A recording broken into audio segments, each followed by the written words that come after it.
Grace and peace and grace, all that good stuff. Welcome to this week's episode of the Life of Young Funeral Professionals.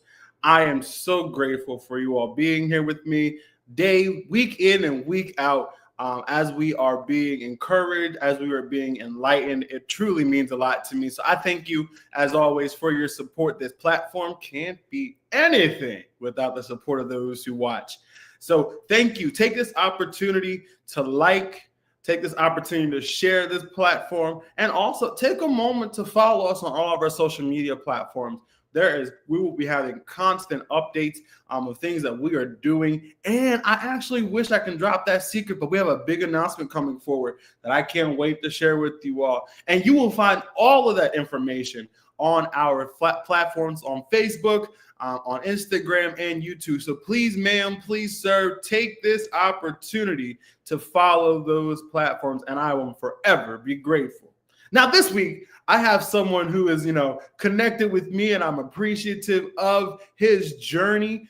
His hands have touched many loved ones all over the country, and his work really does speak for himself. He has developed such a standard, and I am grateful to know him. I am grateful to be in a place where I have seen his work.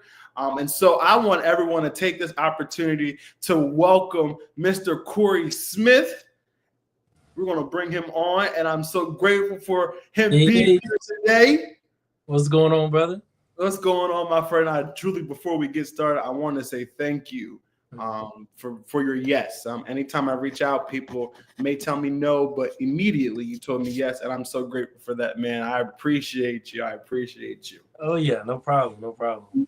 Yes, sir. Yes, sir. So I know a little bit about Courtney, but it's not about me. It's about him. So Courtney. Wow. I said Courtney. Yeah. My creative director. And don't mind that. I know a little bit about him, but I want him to speak for himself. So Corey, if you don't mind, tell me a little bit about your background, a little bit about you personally, and a little bit about your intro to funeral service. Okay, yeah. So as y'all know, my name is Corey. 36 years old. I grew up in a small town, Franklinton, North Carolina. Graduated from a high school. My class had like maybe 100 people in it. Small little country town. Growing up, I always had an interest in funeral service, but I ran from it for the longest. So I wanted to go off and do other things before I actually embarked on the funeral service journey. So after graduating high school, I went to North Carolina Central University for a little bit. Did what a lot of college students did, and that led me to be put on academic probation. So after that, I didn't go back. So after that, I was like, I don't know what I want to do. Funeral service was still in the back of my mind, but I really wasn't quite there yet. I was like, I want to do it, but then again, I don't know. So I went to the military. I went to basic January 2012. I got back May 2012, and that following August of 2012, I enrolled at Fayetteville Tech in the funeral service education program in Fayetteville, North Carolina. From there, I graduated in 2015. Again, I'm first generation in my family to even do funeral service, so I really didn't know where I wanted to be in it. I just knew I wanted to be in it. And so from there, I just found my niche, and here we are today. Wow. First off, I never knew you were in the service, so thank you for your service. Appreciate it. No problem. Never knew that. And so you kind of like touch base on one of my questions, which is good.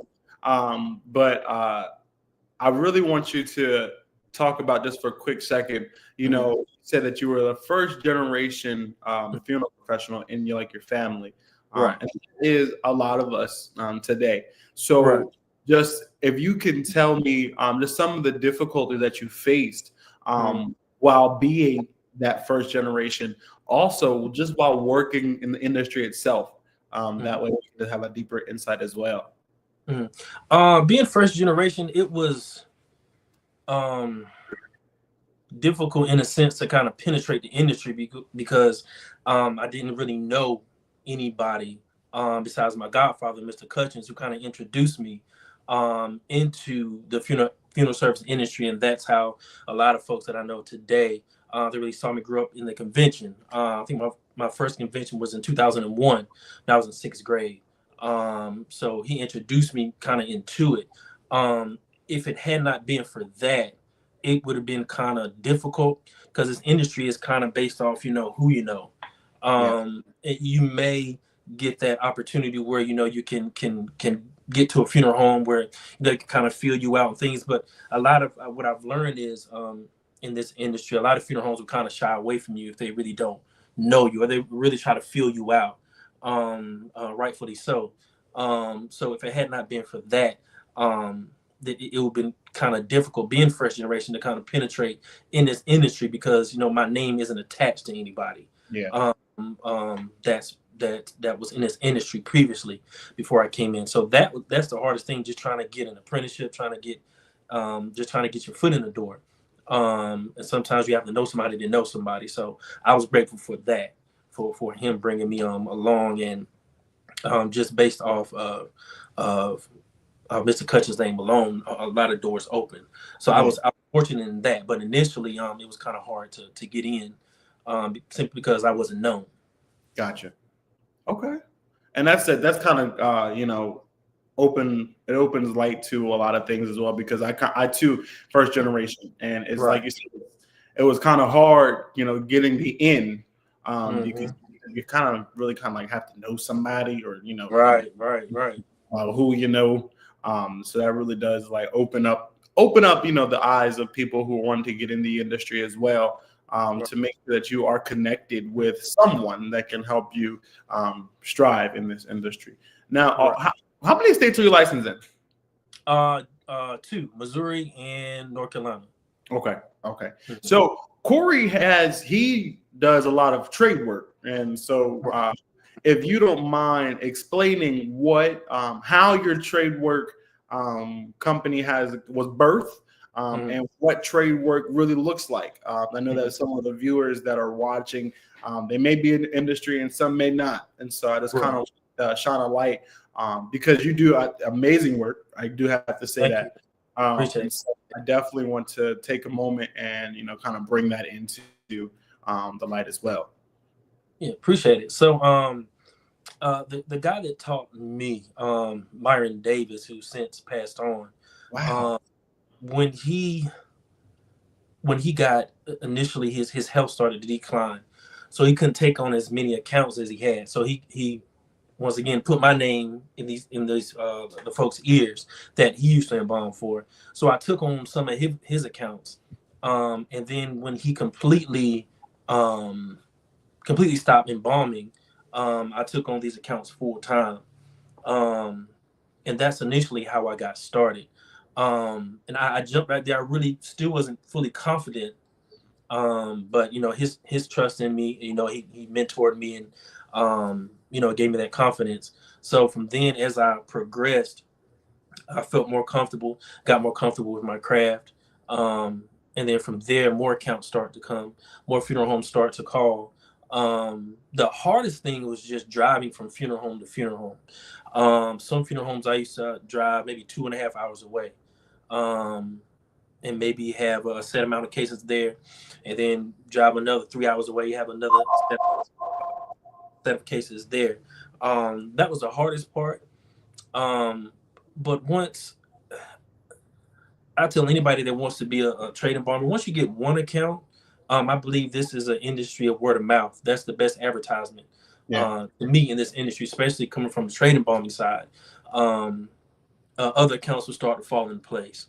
And once you make sure you pay attention to detail and do things, integrity, character, all that plays a part in it as well. You'll get more accounts. The only thing is the traveling aspect of it. If you don't have a standalone building that you do your work out of, to me that's the most taxing part on the embalming side. And then going back, dressing and casketing and doing the final presentation, that can be taxing as well.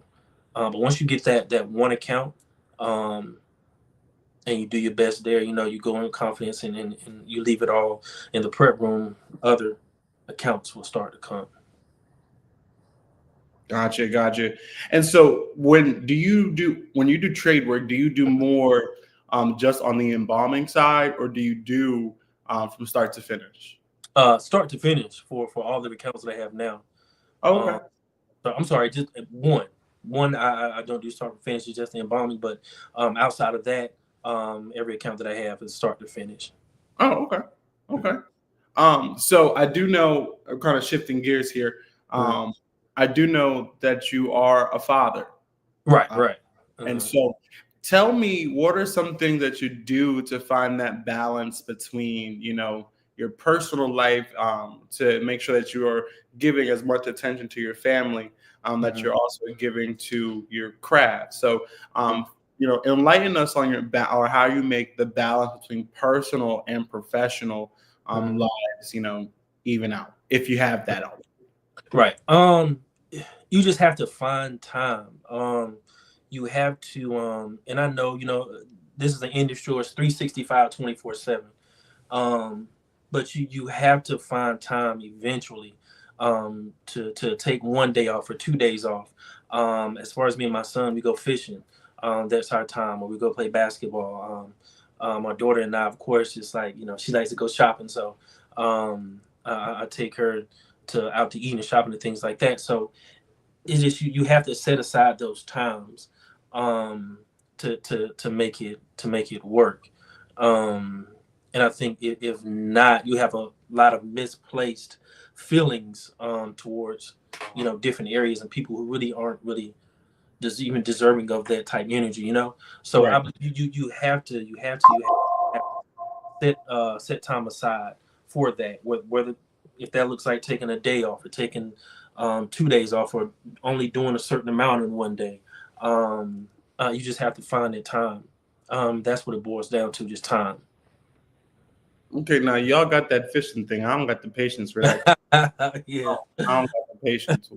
Why am I not catching anything? Yeah, that's why they say it's called fishing instead of catching. Listen, because I don't got the patience. Now I feel like I wasted my time coming out here. Yeah. Now nothing has happened. Right. But people often think they know everything about what we do because they've seen the seat, but they pay no attention towards the sacrifice or the hard labor that we put in. So what are some important things that people should keep in mind before they decide to take a part in the funeral industry? If you're thinking you're going to get into this and just automatically off the rip become a millionaire, I wouldn't even pursue it. It takes time to get to the places that you see some of these prominent funeral homes. It didn't happen overnight. Not 5 years, not 10 years, 20 plus years in the making. You have those certain ones that can reach that in time, in a short amount of time. But if you're getting to this business for notoriety, for the monetary value that you think is in it, it is just going to be a waste of time. You're going to get burnt out quickly, and it's going to show. So you really have to have a compassion for people, and a compassion for the deceased. But my main thing is if you're looking to get in this business just based off money alone, it's not going to work. And I see a lot of people tell me all the time, well, you're in the funeral service industry, you'll always have a job, you always have this. The phone still has to ring. So that's a big misconception. So if you want to get into this business, I would say make sure it's something you absolutely want to do. When you lay down at night, and it's the last thing you think about. You prayed on it.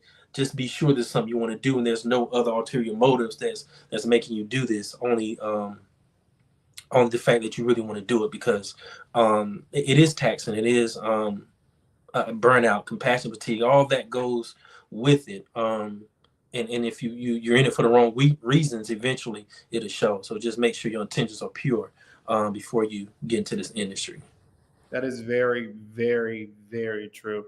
And you mentioned you're like, the phones will always ring. But although the call may come in, sometimes the money isn't really there. Right. Right. So that's something that people have to keep in mind as well, that, just because we stand here in these nice suits don't mean that we are the $1 million funeral that you guys think we are. Exactly. And you also said it's really you have to be in it for the long haul. Oh yeah, most certainly. You do get burnt out. I mentioned this before we went live. I said I don't know who had told me to have a podcast on a Monday after a funeral home weekend. Right. You get tired, but yeah.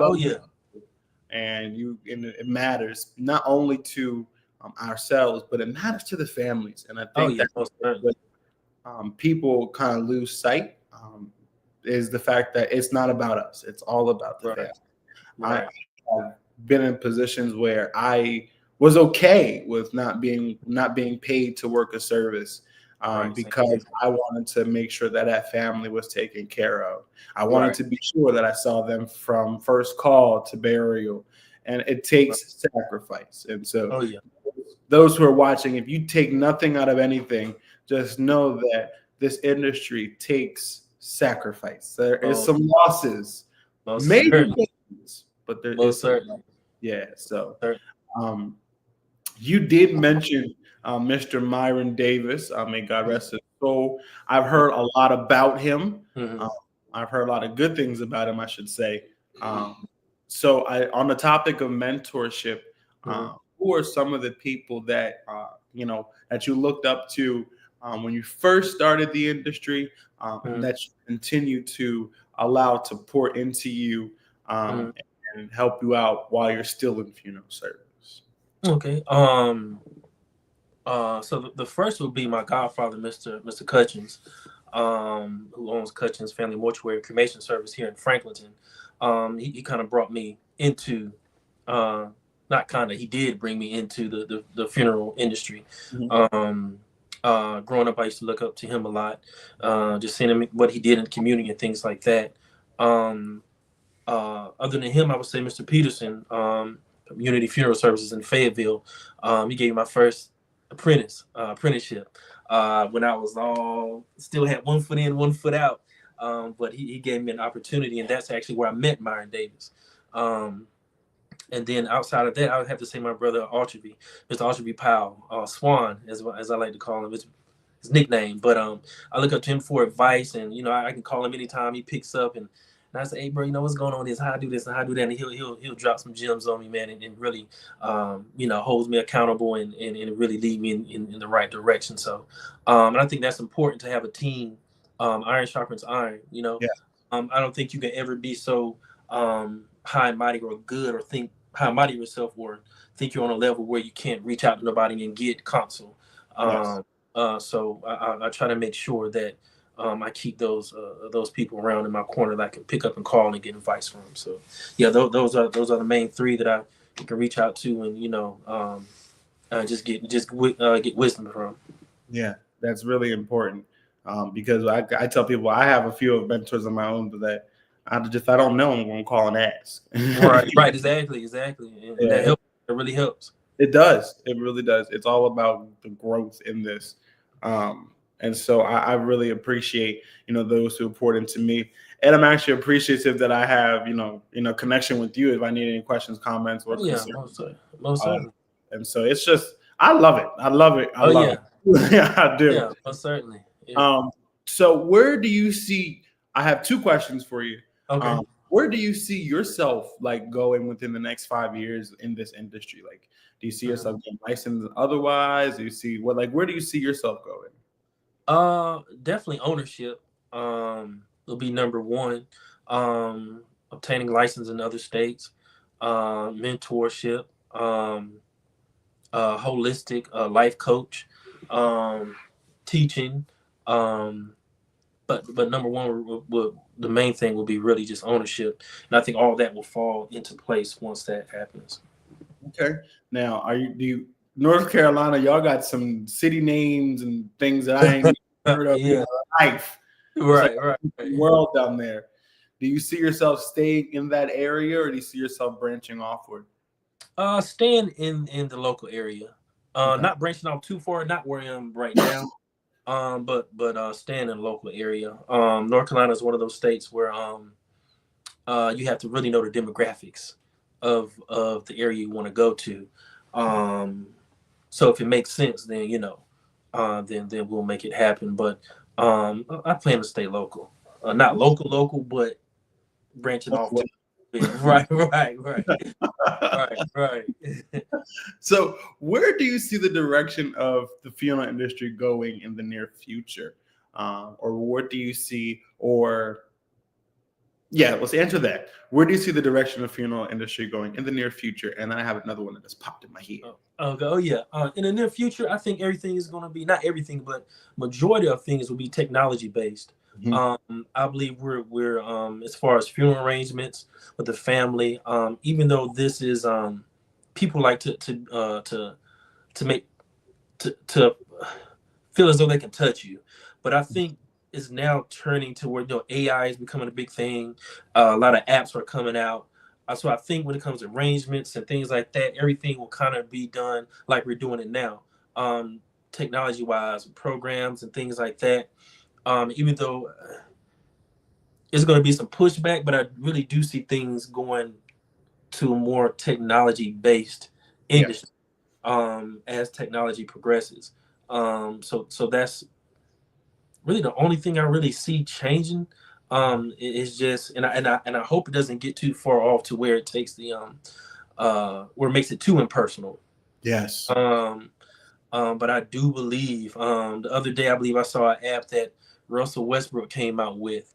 And you all can research. I forgot the name of it, but he's coming out with an app to, what did it say? Take the confusion or something out of funeral arrangements or something like that. So it kind of downplayed the industry, and he said something to the effect of to combat with the outdated industry, traditionally outdated industry. And so he came out with an app to do what they're going to do. But I do see things going to that nature as far as like AI and technology based. Okay. Now I have a family that's writing their obituaries and stuff with AI, and I think it's okay. Right. But I don't think, like you said, like you mentioned, we have to be careful because the personable side of this, we can't get lost in technology. Right. And so that's kind of like important as well. I think everybody's kind of like on the same page where we see, technology becoming more advanced and innovative for the industry itself. But it's just prayer, and I hope it's everybody else's prayer as well, that we don't lose sight and truly what we do. Yeah, we can't. Yeah. So on the topic of professionals, what is something, or what are some things I should say, that you would love to see the industry like get back to, as far as professionalism and things of that nature? Because I do know that some people that have entered the industry are in it just for the show. They're in it just for the suits, the glams, the cameras and stuff like that. But I would something that you would love to see as professionals get back to this industry. Getting back to the basics. Being on the funeral staff, being on one accord, the same color suit on, the same shoes on, shoes are shiny, just the basics of true professionalism is what I want to see it get back to. I say all the time, and this is gonna be the countryside coming out of me. It don't take all that. It may work for that area, or whatever. And kudos and the hats off to those. I'm not down on anybody. I'm not talking bad about anybody, but I just want to see it get back to the basic, all around professional look, professional service, modesty. Um, I would really want to see it get back to that, to the very basics, the very core of funeral service, without the pomp circumstances, without the show, Yeah. without that, just strictly just because I believe you can still do that and still leave an impression on the family. Yeah. And I believe some people may think they have to do all that to make sure to make it seem like they have a personality or things like that, which I mean, to its own, but um, I believe you can still be professional and put on a decent, modest service without all the other things. So just getting back to the basics of funeral service. Yeah. Call me old, and I don't care. But I know, but and again, like you said, some areas they may require, Right. maybe used to, the wild Right. circumstance, the service or the show, so to speak. Right. But personally, just make it look nice. It's not about us. It's not about Right. us. Exactly. Exactly. One of my mentors, Mr. Congo, says there's only one star of the show, Mm-hmm. and that's the one that's laying in that casket. And Most so certainly. we can't outshine, the loved one. And I feel as though Right. sometimes we take a moment and we just go too far, Right. Right. where it's making it seem like it's about us. Right. It's really not. And I actually, what can happen is I've seen it happen in my local area. It can be offensive towards the family. Right. Right. Take away from what that they really like, And a comment was made. I was at a service, and a comment was made like, "Hey, Ryan, do they have to do all this? Like, is it necessary? Right. Right. Their back." And I was like, Right. I said, "Well, no, ma'am, you're right, but Right. I'm here. Saw the same thing you did, same time you saw it. So I don't know what you're gonna do." Right. It can come off almost as if you're trying to invoke a response. Yeah. And that can be kind of like condescending a little bit. You know what I mean? Like it's like you want a reaction. Yeah. So by then, like you said, you're making it about you when it's not. Yeah, that is so true. That is so true. And I think it really takes time to actually like learn and recognize your family. Right, exactly. Because you know the families. When you meet with the family, the family that's going to want to go the extra mile. Right. You also know the families that are real simple, and that just they would want to lay their loved one to rest. Right. So it really takes a moment. It takes time to learn your family. But just don't lose sight in what, Right. It doesn't matter what Joe Schmo is doing in California. Doesn't matter what James is doing in Texas. You serve your area the way your area needs to be served. And that's just how I see it. Exactly. I agree. And there's nothing wrong with doing personalized funerals within reason. Yeah. Within reason. So yeah, I get it. Do what works for you in your area and your family that you're serving present. Yeah. So I definitely agree. Truly. And those who watched last week, and again, in the matter of professionalism, and someone out there is watching, and they're not just watching to give you a great job. They're watching to see how you can fall. And so really make the difference to please, no matter what, to stay professional. Got to. And that's just something I live by. I know Corey lives by it. And it's just something that I want everyone to live by. Just stay professional. Stay professional. Yes, sir. So I'm not going to keep you long, sir, but I just want you to, if you can, this is now the time that I like, because I tell people I get encouraged just like everybody else. So I want you to take a few moments just to encourage, inspire someone because someone's watching is wondering, like, how I'm at my wit's end in funeral service. How do I just keep going? Or someone's watching, it's like, hey, I want to be in funeral service. What do I need to do? I just need to take a few moments to encourage those watching that we had to chart us up if you can. Mm-hmm. That way we can just keep going forward. Oh yeah, most certainly. The first thing I would say is come into this who God made you to be, and that's uniquely you. Don't allow anyone to try to conform you into the image or the person that they want you to be. And I'm not saying to dismiss wise counsel or anything like that. But what I'm saying is you may get told no a million times. The only thing you need is that one yes, and make that one yes count. And I'm a true believer that when you have favor, when God has ordained you to do something, there will be those people to try to diminish your character, attack your integrity, things like that. But just remain you. In those times where you get discouraged, just remember, just go back to the basics. Remember why you're there.